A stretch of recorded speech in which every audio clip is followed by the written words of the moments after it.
জীবনে চলার পথে অনেক কিছু ভুলে যাই, কিন্তু কিছু কিছু স্মৃতি পাথরে খোদাই করে লেখা অক্ষরের মতো অক্ষয় হয়ে থাকে।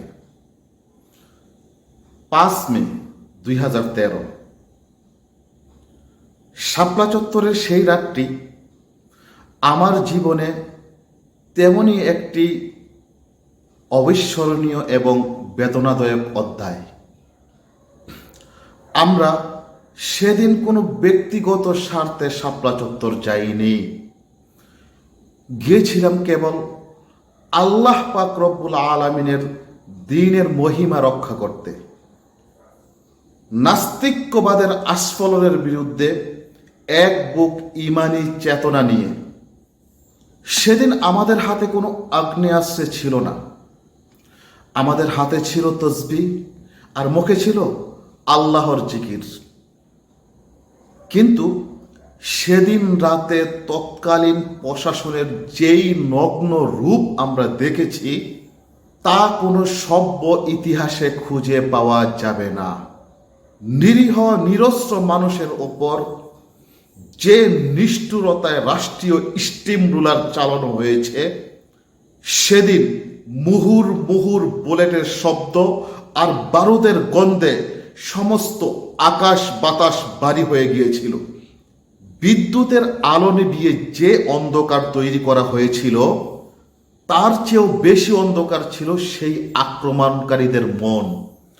সেই রক্তাক্ত দৃশ্য যখন আজও আমার চোখের সামনে ভেসে ওঠে, আমি মুহূর্তেই স্তব্ধ হয়ে যাই। মনে রাখবেন, আজকের এই স্মৃতিচারণ কেবল কান্না করার জন্য নয়, বরং এটা একটা শিক্ষা। আমরা বর্তমানে যারা শাসন ক্ষমতায় আছে এবং ভবিষ্যতে যারা শাসন ক্ষমতায় আসবে, তাদেরকে স্পষ্ট ভাষায় সতর্ক করে দিতে চাই। মনে রাখবেন, ক্ষমতা স্থায়ী নয়।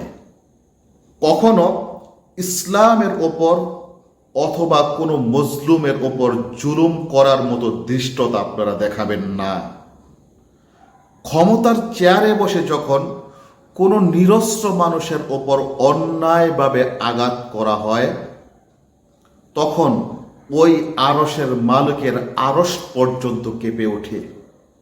মনে রাখবেন, প্রকৃতি কাউকে কখনো ক্ষমা করে না, আর জুলুমের শেষ পরিণতি অত্যন্ত ভয়াবহ।